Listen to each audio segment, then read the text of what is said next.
Hello, Asif ভাইয়া কেমন আছেন? হ্যাঁ ভাই, একটু জোরে বলেন ভাই, আপনার কথা একদম আস্তে শোনা যাচ্ছে। জি আসিফ ভাইয়া কেমন আছেন? ভাই এখনো আস্তে শোনা যাচ্ছে, আপনার একটু মাইক্রোফোনের কাছে এসে কথা বলতে হবে। জি, জি এখন কি আমার কথাটা শোনা যাচ্ছে? হ্যাঁ, এখন একটু শোনা যাচ্ছে, বলেন ভাই বলেন। আচ্ছা তো আমি আসলে দীর্ঘদিন ধরে আপনার লাইভটা শুনি এবং আজকেই প্রথম যুক্ত হলাম তো আমি একটু নার্ভাস আর কি। তো আমি একটা বিষয় নিয়ে আসলে আলোচনা করতে চাচ্ছিলাম। তো আমি কি বলতে পারি? হ্যাঁ হ্যাঁ বলেন। আচ্ছা জি। তো আমি একটা জিনিস নিয়ে চিন্তা করছিলাম। তো পরবর্তীতে আমি ওইটা নিয়ে একটু অনলাইনে একটু পড়ালেখা করার চেষ্টা করছি একটু সার্চ দিয়া। তো জিনিসটা হলো আহ আচ্ছা আমি হয়তো একটু গোলাই ফেলছি, একটু নার্ভাস তো। আচ্ছা, তো বিষয়টা হলো যদি কোনো একজন ব্যক্তি কোনো একটা কাজ করে এবং সেই কাজটা যদি তার করার সময়ের পরবর্তীতে যদি কোনো একটা আইন প্রণয়ন করে যদি সেটাকে ইলিগাল হিসেবে মানা হয়, হ্যাঁ, তাহলে কি সেই কাজটাকে অপরাধ হবে কিনা? তো এইটা নিয়ে আমি যখন একটু চিন্তা করা শুরু করলাম এবং অনলাইনে দেখলাম, তো এটা দেখলাম যে এটা খুবই পপুলার একটা বিষয় এবং এটাকে বলা হয় এক্স পোস্ট ফ্যাক্টো ল। তো এই এক্স পোস্ট ফ্যাক্টো ল এটা বলতে কি বোঝায় এটা একটু আমি দেখার চেষ্টা করলাম যখন, তখন দেখি যে এটা বলতে বোঝায় যে এমন কোনো কাজ যেটা হলো ল আসার মানে আইন আসার আগে যেই কাজটা করা হয়েছে। তো এটা হলো পুরো বিশ্বে একটা স্ট্যান্ডার্ড একটা আইন, সকল দেশেই এই আইনটা রয়েছে, যেমন আমেরিকা, ইন্ডিয়া, অনেক দেশে ভাই আছে, আমি প্রায় বুঝতে সব পেরেছি, দেশেই। তো বুঝতে পেরেছি আপনার জি কথা শুনতে একদমই পাচ্ছেন সঠিক। আমার কথা? হ্যাঁ ভাই, আমি আপনার কথা বুঝতে পেরেছি, আপনার কথা একদমই সঠিক, জি কিন্তু তো আপনি আমাকে বলেন, আগে আপনি আমাকে বলেন, আপনি অন্যায় এবং অপরাধ এই দুইটার ভিতরে এই দুইটার সংজ্ঞাটা আমাকে একটু বলেন আগে। আচ্ছা, অপরাধ হলো সম্ভবত কোনো আম, প্রাতিষ্ঠানিক আইনের মধ্যে যদি যেটাকে করা হয় সেটাকে বোঝায়। আর অন্যায়টা সম্ভবত মানবিক দৃষ্টিকোণ থেকে যেটাকে ঠিক যেটা করে বলেছেন, সেটা। ঠিক ঠিক ঠিক একদমই ঠিক বলেছেন। নৈতিক দিক দিয়ে যেই জিনিসটা খারাপ সেই জিনিসটা অন্যায়। আর অপরাধ হচ্ছে যদি রাষ্ট্রীয়ভাবে বা আইনগতভাবে কাউকে শাস্তি প্রয়োগ করা যায় সেটার জন্য, সেটা হচ্ছে অপরাধ। এই দুটো হচ্ছে অন্যায় এবং অপরাধের মধ্যে পার্থক্য, তাই না ভাই? জি। আচ্ছা, আপনি কি অপরাধ নিয়ে কথা বলছেন নাকি অন্যায় নিয়ে কথা বলছেন, সেটা আগে একটু ডিফাইন না করেন। না আমি আমি অপরাধ নিয়ে কথা বলছি, আমি প্রাতিষ্ঠানিক ল এর দিক থেকে কথা বলছি। অন্যায়ের আচ্ছা, দিকটা আমি তাহলে দেখলাম ঠিক যে আছে। মানবিক তাহলে দৃষ্টিকোণ দিয়ে এক একজনের পার্সপেক্টিভে এক একটা কাজ কারোর কাছে অপরাধ হতে পারে, কারো কাছে অপরাধ না হতে পারে। না না না, এটা রিলেটিভ, এটা রিলেটিভ না ভাই, এটা হচ্ছে অ্যাবসলিউট। এটা অ্যাবসলিউট, এটা মানে রিলেটিভ না, এটা সাবজেক্টিভ না। ঠিক আছে? আমি আপনাকে পরে বোঝাচ্ছি সেই জিনিসটা। অন্যায় জিনিসটা সাবজেক্টিভ না, অন্যায় জিনিসটা অ্যাবসলিউট। জি। সেটা অবজেক্টিভও না, আবার সাবজেক্টিভও না, সেটা হচ্ছে অ্যাবসলিউট। আহ, যেমন ধরেন একটা সমাজে যদি মনে করেন সব মানুষ ধর্ষণ করতেছে, সবাই ধর্ষণ করতেছে, তাহলে কি আমরা কি বুঝবো যে সেই ধর্ষণটা কি নৈতিকভাবে সঠিক? এটা ধরবো আমরা? আচ্ছা, আমি যেটা বলছিলাম আমি একটু শেষ করি, হ্যাঁ? না না না আপনার না না, প্রশ্নের আপনি আগে উত্তরটা দিয়ে আপনি তারপরে না বলছি, না আমি না না, আপনার আপনি প্রশ্নের আপনি উত্তরটা আগে দিয়ে। আপনি আগে আমি যেটা বলছি সেই জিনিসটা যদি ক্লিয়ার না করেন, তাহলে আচ্ছা আপনার আমি কথা। ক্লিয়ার করছি, জি। জি আমি না, আমি বলছি। ক্লিয়ার ক্লিয়ার আমার, আপনি তো এখনো শোনেন নাই ভাই, আপনি আমার জি, কথা জি। তো শোনেন নাই, আচ্ছা এখনো আমি শুনে নেন। উত্তর দিই আপনার প্রশ্নটার। আপনি আমার কথাটা একটু শুনে নেন আগে, শুনে নেন আগে, ঠান্ডা মাথায় শুনে নেন আগে জি, প্রশ্নটা আগে। কি কি বলছি আমি সেটা একটু শুনে নেন। মনে করেন একটা সমাজে রাষ্ট্রীয়ভাবে স্বীকৃতি পেল ধর্ষণ হচ্ছে লিগ্যাল, তাহলে কি ধর্ষণটা কি ন্যায় হয়ে যাবে, মানে নৈতিক দিক দিয়ে ন্যায় হয়ে যাবে? না অবশ্যই হবে না, সেটা মানবিক দিক থেকে একটা অপরাধী থাকবে। হ্যাঁ। এবং যদি মনে করেন আজকে একটা মানে একটা সমাজে অনেক মানুষ ঘুষ খায়, এবং ঘুষ খাওয়াটা রাষ্ট্রীয়ভাবে একটা রীতি হয়ে গেছে, এবং আইনও তার বিরুদ্ধে কোনো কঠোর ব্যবস্থা নেয় না। আচ্ছা আসিফ ভাই, তাহলে আপনি বুঝতে পারছি, আমি পয়েন্টটা কিন্তু ওইখানে না, আমি একটু বলি যে আমি যেই পয়েন্টটা নিয়ে এসেছিলাম সেটা হলো এক্স ফ্যাক্টর ল, অর্থাৎ যদি কোনো ব্যক্তি যদি কোনো অপরাধ করে এবং তার অপরাধ ঘটার পরে যদি আইনটা আসে, তাহলে আমরা ওই কাজটাকে বর্তমান আইন অনুযায়ী অপরাধ বলতে পারবো, কিন্তু যেই ব্যক্তি অপরাধ করেছে তাকে অপরাধী বলতে পারবো না, কেননা তার কাছে ওই ইনফরমেশনটা ছিল না। আমিও এটা তো কিন্তু সেটাই আমি বলছি ভাই। ভাই আমিও তো আপনাকে সেটাই বলছি, অপরাধী বলতে পারবো না কিন্তু অন্যায়কারী তো বলতে পারবো। নৈতিক দিক দিয়ে সে অন্যায় করেছে, অন্যায়কারী তো অবশ্যই বলতে পারবো। অপরাধী বলতে পারবো না, কারণ অপরাধের সাথে সম্পর্কিত হচ্ছে রাষ্ট্র, আইন, শাস্তি প্রয়োগ। যদি অতীতে হয়ে থাকে তাহলে তার বিরুদ্ধে শাস্তি প্রয়োগ করা যাবে না। যদি আইনটা হওয়ার আগে সে এই কাজটা করে থাকে, এই অন্যায় কাজটা করে থাকে, তাহলে অন্যায় কাজ তো সে করেছে, সে একজন অন্যায়কারী, এই বিষয়ে আমরা কনফার্ম। কিন্তু তারপরেও তার বিরুদ্ধে আমরা শাস্তিমূলক কোনো ব্যবস্থা নিতে পারবো না, কারণ সে সেই সময় জানতো না যে সেই জিনিসটা যে অপরাধ, সেটার বিরুদ্ধে যে একটা আইন আছে, সে সেই জি জিনিসটা জানতো না। এই জন্য শুধুমাত্র তাকে আমরা অপরাধী সাব্যস্ত করে তাকে আমরা কোনো ইয়া দিতে পারবো না। মানে যেমন ধরেন আমি আপনাকে আমি এই জন্যই মানে কথাগুলো বলছিলাম, আপনি কথাগুলো না আমাকে বলতে না দিয়ে আপনি ইয়া করে ফেললেন। আপনি একটু শুনে নেন। আমি দ্বিতীয় বিশ্বযুদ্ধের সময় দ্বিতীয় বিশ্বযুদ্ধের সময় 1933 সালে নুরেমবার্গে একটা বক্তব্যে হিটলার বলল যে ইহুদিদেরকে নাগরিকত্ব বাতিল করে দেওয়া হবে এবং তাদেরকে দিয়ে তাদের সমস্ত জায়গা সম্পত্তি ক্রয় করা হবে। তারপর 1935 সালে সেটা নুরেমবার্গে একটা আইন হলো। হ্যাঁ, একটা আইন আইন তৈরি করা হলো যে ইহুদিদেরকে কনসেন্ট্রেশন ক্যাম্পে নিয়ে যাওয়া হবে, সেখানে তাদেরকে স্বেচ্ছাশ্রম দিতে হবে, তাদের যত অর্থ সম্পদ আছে সেগুলো বাজেয়াপ্ত, সরকার রাষ্ট্রকে সেগুলোকে বাজেয়াপ্ত করবে। তারপরে তাদের উপরে নির্মম নিধনযজ্ঞ চললো, তাদেরকে গ্যাস চেম্বারে পুড়িয়ে মারা হলো। তো সেই সময় আইন ছিল হচ্ছে, এটাই ছিল আইন যে ইহুদিদেরকে মেরে ফেলা যাবে, ইহুদিদের জায়গা সম্পত্তি দখল করা যাবে, তাদেরকে দ্বিতীয় শ্রেণীর নাগরিকে পরিণত করা যাবে, তাদের উপর অত্যাচার করা যাবে। এইটা সেই সময় আইন ছিল। এরপরে যখন হিটলার বাহিনীকে, নাৎসি বাহিনীকে হারিয়ে মিত্র বাহিনী যখন জার্মানি দখল করলো, তখন তারা আইন করলো যে এই যে আগে যেই ঘটনাগুলো ঘটেছে সেগুলো হচ্ছে যুদ্ধাপরাধ এবং সেই জন্য নাৎসি বাহিনীকে শাস্তি পেতে হবে। তারা যে অত্যাচার চালিয়েছে ইহুদিদের উপরে, এই কারণে তাদের উপরে শাস্তি প্রয়োগ করা যাবে। কিন্তু সমস্যাটা হচ্ছে তখন তো সেই আইনটা ছিল না। এই যে এখন যে মিত্রবাহিনী যখন জিতে গেছে, মিত্রবাহিনী যখন জার্মানি দখল করে ফেলেছে, তখন তারা যে আইনটা করলো সেই আইনটা তো জার্মানিতে ছিল না তখনকার সময়ে। মানে যখন এই ঘটনাগুলো ঘটেছে তখনকার সময় তো জার্মানিতে ছিল না। তখন তাহলে এটার সলিউশন কি? আপনি যেটা বলছেন সেটা সম্পূর্ণ সঠিক কথা, কিন্তু এটার ভিতরে অনেক ব্যাপার আছে।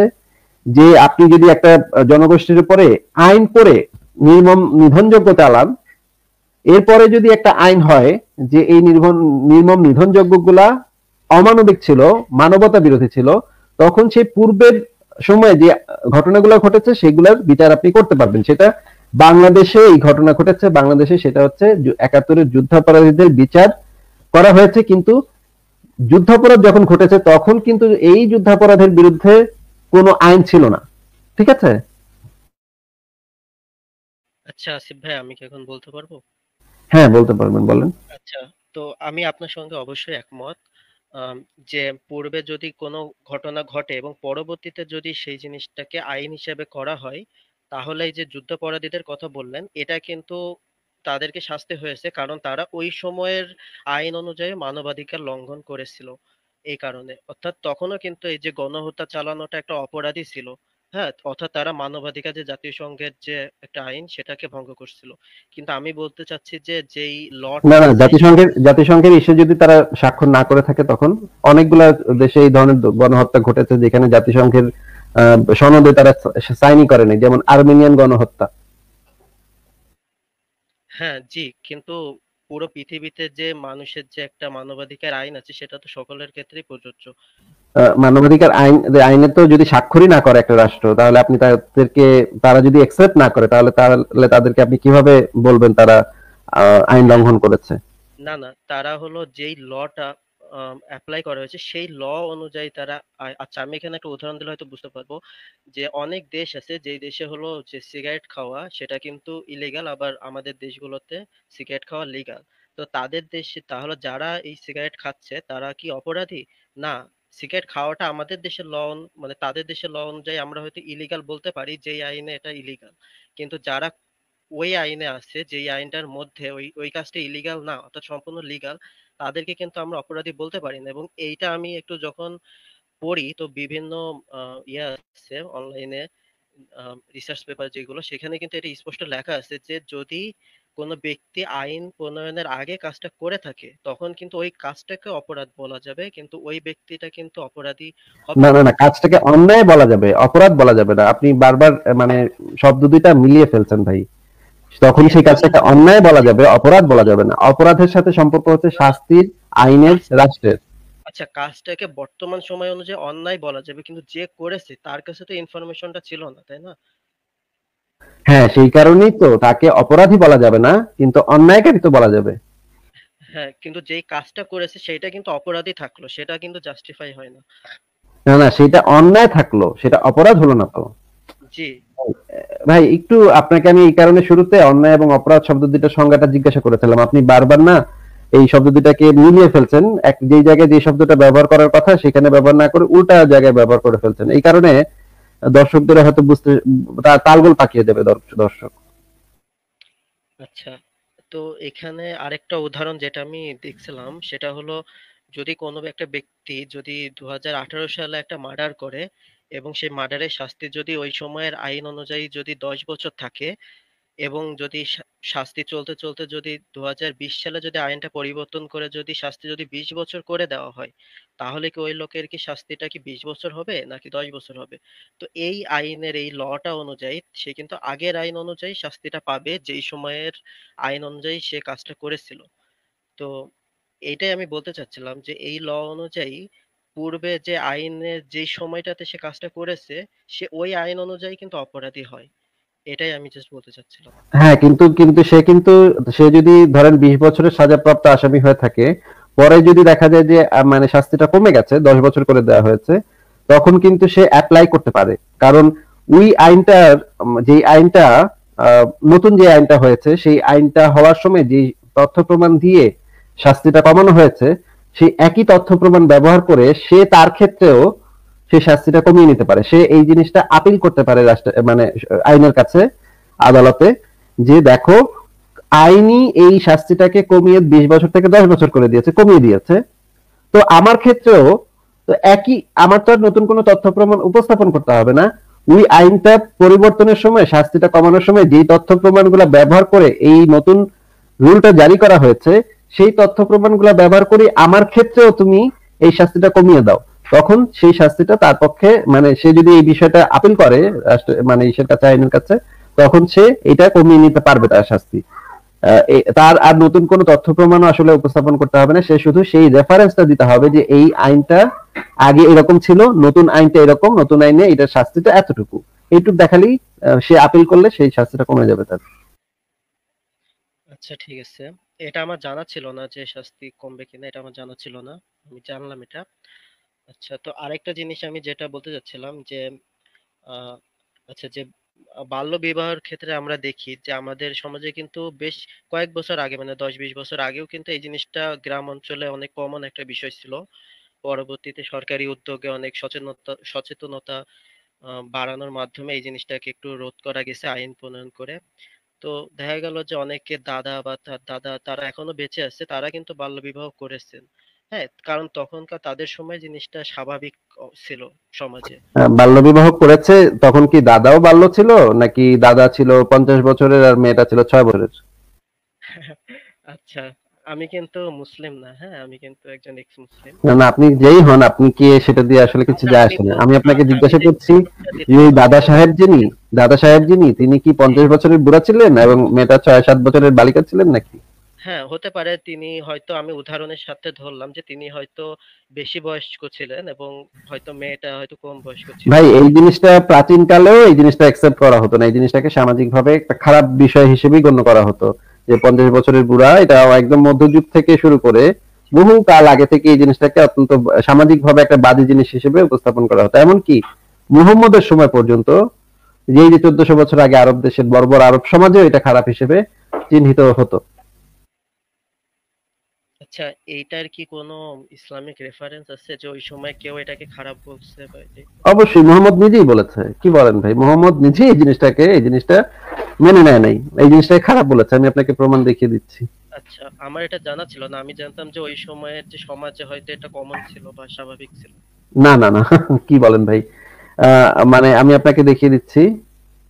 জি আচ্ছা। আহ, আচ্ছা, একটু অপেক্ষা করেন, আর একটু বের করতে একটু সময় লাগবে আমার। জি আচ্ছা, বের হয়ে গেছে, দেখাচ্ছি।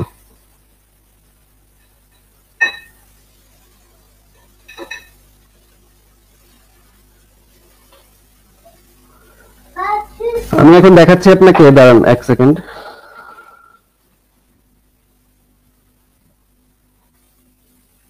আমি আপনাকে এখন দেখাচ্ছি সুনানুন নাসাই শরীফের একটা হাদিস। হ্যাঁ, এটা হচ্ছে ইসলামিক ফাউন্ডেশন থেকে, যদি আপনি এটা বইটা কেনেন তাহলে হাদিস নাম্বার হবে 3224। ভাই দেখা যাচ্ছে? জি আমি দেখতে পাচ্ছি। আচ্ছা, এই হাদিসটাতে কি বলা হচ্ছে? এটা একটা সহিহ হাদিস সুনানুন নাসাই শরীফের। এখানে পরিচ্ছেদের নাম হচ্ছে সমবয়সীকে বিবাহ করা। হুসাইন ইবনে হুরায়েস আব্দুল্লাহ ইবনে বুরায়দা তার পিতার সূত্রে বর্ণনা করেন, আবু বকর এবং ওমর মানে হযরত মুহাম্মদের দুই বন্ধু, মানে দুই সাথী, যে হচ্ছে প্রথম খলিফা, এ হচ্ছে দ্বিতীয় খলিফা। আবু বকর এবং ওমর ফাতিমায়ের বিবাহের পয়গাম পাঠালে, মানে ফাতেমা হচ্ছে হযরত মুহাম্মদের মেয়ে। আবু বকর এবং ওমর ফাতিমার বিবাহের পয়গাম পাঠালে, মানে বিবাহ করতে চাইলো, তারা ফাতেমাকে বিবাহ করতে চাইলো। আবু বকর এবং ওমর ফাতিমার বিবাহের পয়গাম পাঠালে রাসূলুল্লাহ সাল্লাল্লাহু আলাইহি সাল্লাম বললেন, সে তো অল্প বয়স্ক, সে তো অল্প বয়স্ক। এটার কথাটার মানে হচ্ছে মুহাম্মদ সেই বিয়েটা দিতে ইচ্ছুক হলেন না, বরঞ্চ তিনি বললেন ফাতেমা তো অল্প বয়স্ক, মানে হচ্ছে তিনি এই বিয়েতে রাজি না, সম্মত না। কারণ তার মেয়েটা ছোট, আর এই দুইটা হচ্ছে বুড়া। হ্যাঁ, এই দুইটা হচ্ছে বুইড়া বেটা, এবং তার মেয়েটা হচ্ছে ছোট একটা মেয়ে, বাচ্চা মেয়ে।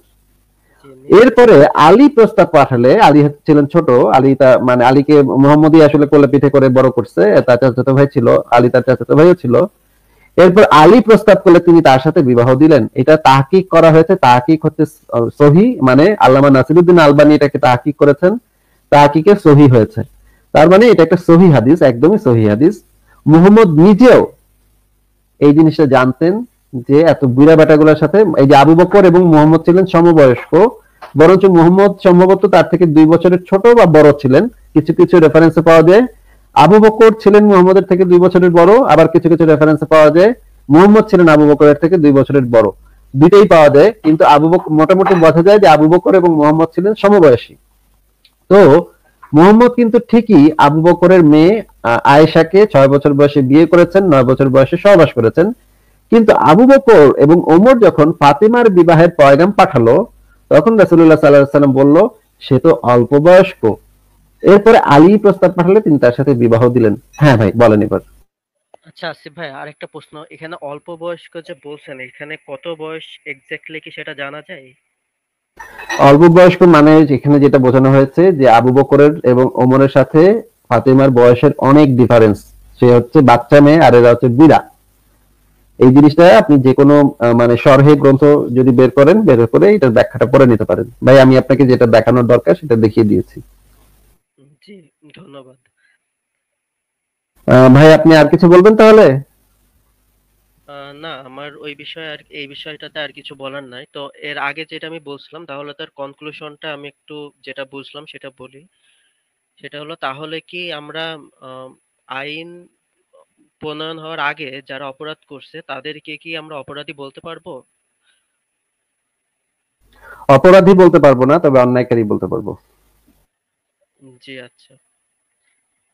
ঠিক আছে ভাই, তাহলে আপনাকে বিদায় জানাচ্ছি, ভালো থাকবেন। আপনাকে তো রেফারেন্স দেখালাম, আপনি যদি আরো রেফারেন্স দেখতে চান তাহলে সংশয়.com এর আয়েশা কি 9 বছর বয়সে বয়ঃসন্ধিতে পৌঁছেছিল, এই লেখাটা একদম শুরু থেকে শেষ পর্যন্ত একটু ভালো করে পড়ে নেবেন, কারণ এখানে অসংখ্য রেফারেন্স আমি আরো পরে আরো অনেক কিছু অ্যাড করেছি, যুক্ত করেছি। একটু কষ্ট করে ভাই এই লেখাটা একটু পড়ে নিন, ঠিক আছে? জি আচ্ছা, ধন্যবাদ আপনাকে। আচ্ছা, ভালো থাকেন ভাই, আপনাকে বিদায় জানালাম।